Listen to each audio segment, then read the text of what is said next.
This episode is brought to you by Booz Allen, delivering outcomes with speed for the nation's most critical defense priorities.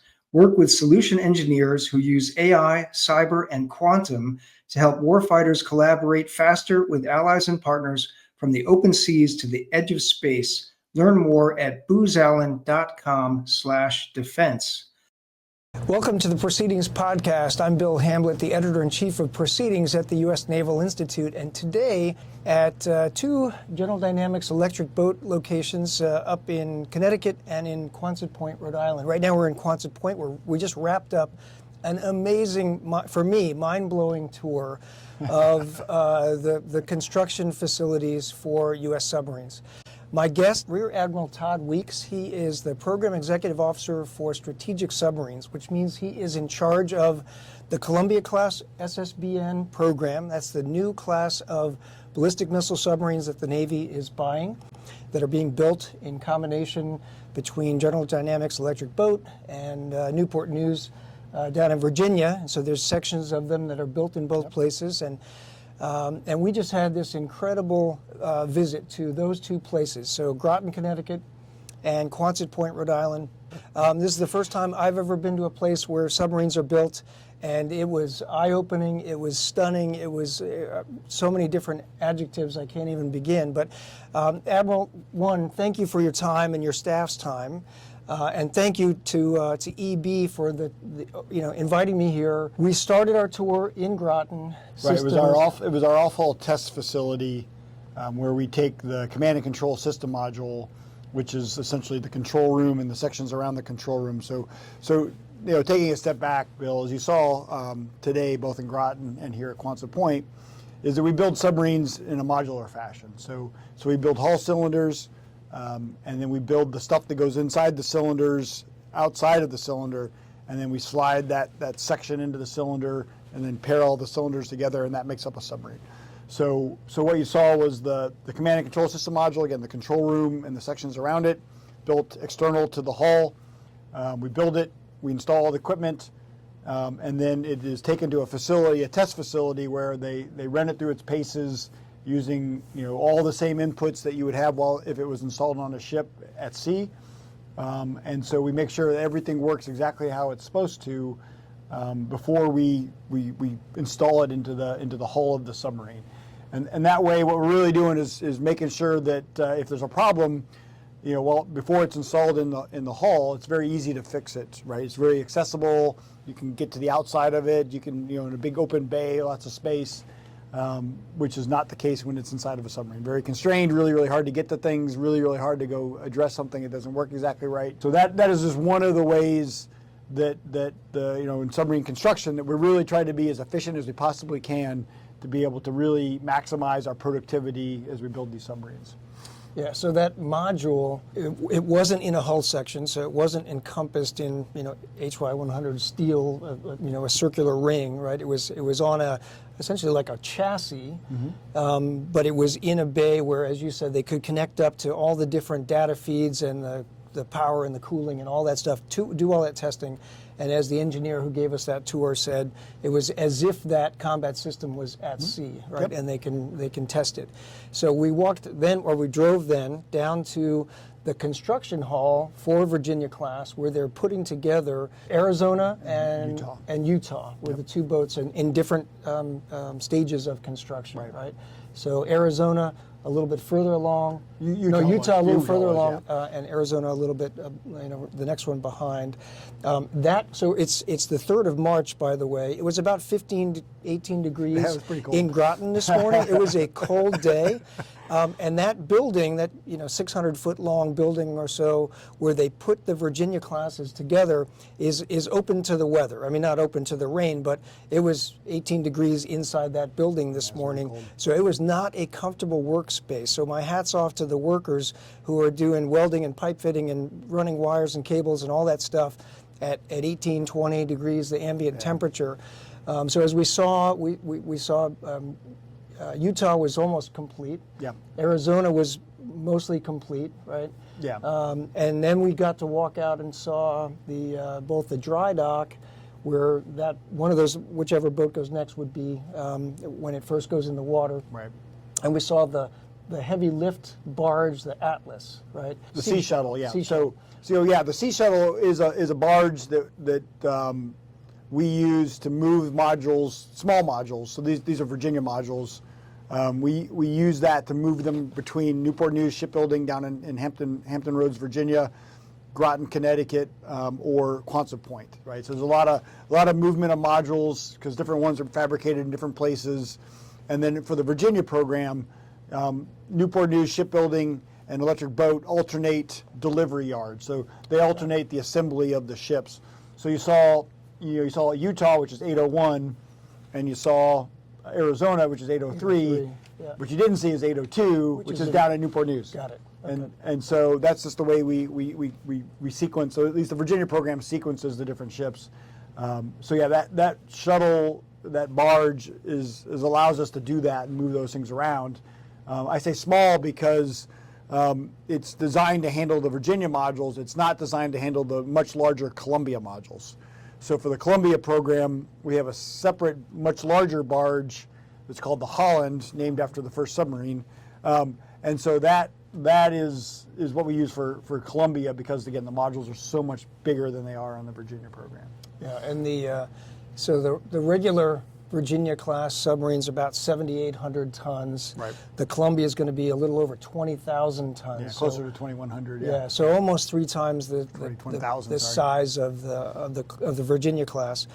So we saw the Holland later in the day up here at Quonset Point, where they had just loaded sections of Columbia to take them down to Groton. It hadn't gotten underway when we saw it, but so we went from seeing how where the Virginias are put together in that construction hall, which was built back in the 70s or 80s. Yeah. And then we went over to the new construction hall where they're going to put together Columbia, right? Right. And it was a much different experience. It was about 60 degrees in that building, completely weather tight, so a much more environmentally controlled space. The workers were walking around in sweatshirts or T-shirts, depending on what they were working on. And we saw a couple of sections of Columbia. Some of them are still up here. Yep. Some of them are still in Newport News. But I was interested to hear Columbia is now about 55% complete. Yes. Despite the fact that parts of her are in 3 different zip codes. That's correct. So talk about that a little bit. Yeah, so I mean, we build the ships modularly, as we talked about earlier, and Newport News builds the bows and the sterns of the submarines. Electric Boat kind of builds the middle, and then there's a couple parts and pieces that Newport News builds. They build the weapons module, they build the auxiliary machinery room, and so and they do that for every single ship. And then it's similar to what they do for the Virginia program. So for the Virginia program, Newport News builds bows and sterns. So they've really become the bows and sterns expert for submarines. And so they've got special fixtures and facilities that are designed to just do that. Whereas Electric Boat's more optimized for doing the middle sections of the ship. So it allows each company to kind of specialize in a certain area. And then it just requires us to move the modules kind of between the facilities to be able to, again, put them all together. What's different about the Columbia program than Virginia is that Electric Boat will do all the deliveries of the ship. So we'll do all the final assembly of the submarines will be done in that building you saw there on the Thames River here or down in Groton, Connecticut. So every Columbia, all 12 of the ships will be built. Will be assembled there. The parts will be built in both Quonset Point and Newport News. Got it. So then we came up here to Quonset Point, a massive facility. I don't even know how many acres, but it was enormous. It reminded me, I think when I was about 7 or 8 years old, my parents took me down to NASA, Cape, Fort Lauderdale or Cape Canaveral, and at that time, the world's largest building, volumetrically, was the Saturn V assembly building. It was where they built the Saturn V rocket. Which, it was an unbelievably huge building. And I think today we went into several buildings that were volumetrically not as tall, but as big or larger, right, where they're building the sections of both Columbia and Virginia. We started out, I think, in the building where they do a lot of the metal fabrication and the bending of the metal. So the steel sections, whether it's going to be pressure hull or different pieces, components inside the pressure hull, and they showed us how that it comes in flat and then it's bent into sections, for essentially conical sections of the hull, and then they get stacked vertically in another building. We went into other buildings. They stack them vertically and they do a lot of pipe fitting vertically before, and then it gets to a certain height, and then they have to turn them sideways, and then they start putting components in sideways. So we saw it's a beehive of activity at all of those different places. Why? So I mean, obviously, I got the deal, but our listeners didn't get the deal I got today, right? But talk about just the mechanical or the process-wise. Why do you do it that way? Why do you start with these hull sections that are vertical, and then you switch them to horizontal, and then you take all these components and you slide the components in? And you described how that was different from the Los Angeles class, the 688 class of previous generations. Yeah, so I mean, we over the last 125 years of building submarines, we've really tried to optimize how we build them to be as efficient as possible, right? To maximize the efficiency so we can drive down the cost and be able to increase the rate of construction. So everything you saw was sort of the kind of the cutting edge of optimization of how to build a submarine. So just like you saw, Bill, flat plate of steel comes in the front door of this facility, and what comes out is submarine modules. And so the way we do that, it starts with taking that steel, cutting it into the right shapes, bending it for the various purposes. If it's going to be a hull cylinder, then you bend the plate into that round shape you see. And then there's automated fixtures, so big giant circular machines that create the hull frames, the hull plating, and it creates those cylinders in small sections, just like you saw, just like you talked about. And then you just sort of stack them up until you get an assembly. And so that's the most efficient way. You use automated welding practices to weld those joints, and there's nothing else there other than just the steel hull and the frame that provides the strength for the steel hull. And so the company does it that way. And then what we have found is for things that run length of the ship, so think big cables, pipes, things like that, it is much easier to install those things when the section is vertical, so in an up and down way, long run of pipe instead of trying to use gravity to your benefit, and then you can also work at kind of the workers we have platforms that go inside those cylinders, and so they can work at sort of their mid torso level, but much easier than trying to do hanging upside down or laying on your stomach. Right. And so it's a much more ergonomically efficient way to do that. And they just kind of move up the cylinder and attach the pipes. And then we also install giant tank structures that go in the bottom of the ship and the keel. We install those there as well, right? So you can just kind of crane them in. You can suspend them with the crane. You can kind of fit them up against the side of the cylinder, and then you can weld it up. And so you do all that, and then as you said, there's two giant cranes that are outside because this is such a massive, these cylinders so massive to turn them over, and they just take them from the vertical orientation to the horizontal orientation, and what the company calls that is ship's position, because that's the position that it'll be in as part of the final ship. Right. And so then there's some more stuff we install there. It gets painted in a giant paint booth, these massive paint booths. So they'll paint them there, and then they're ready for those externally built, internals to be slid in, and they have rails they put in, and they just slide them in, and then there's mounts they sit on that hold them up and do all that. So, yeah, it was so impressive. Every single step along the way was it just impressed me. In that last building that we were in, we saw So we saw a Virginia payload module. So that's the vertical launch modules for TLAM, Tomahawk land attack missiles, et cetera, that do go into the Virginia class, and the Virginia payload module, which is what 80-something foot longer version of a Virginia class submarine. And so they're starting to build those now. We saw how they take those individual missile tubes and weld them together, and then put those inside the cylinders, right? So mount them inside. And we also saw how they're taking the missile tubes for the Columbia and putting those in quad packs, and then they take those quad packs and crane them into the cylinder that becomes the. And so we saw the whole missile bay essentially for the USS Columbia. So that's 826. Sorry, 826. SSBN 826. Right. And we saw a lot of parts of Wisconsin being built. That's 827, the one right behind her. Talk a bit about, so our listeners and readers of proceedings know that Columbia is a little bit delayed, right? It's been, 3 successive CNOs in a row have said, top priority, we've got to get it on time. It's now 12 to 18 months delivery delay. That happens with every lead ship of every class of ship. It has always happened, right? And you talked last night, we had dinner, and you talked about some ways that you're moving that delay back a little bit. Right. But you're also learning some things so that 827 is coming out faster. Yeah. So the second ship of the class always comes a little faster because you've learned some things, right? Right.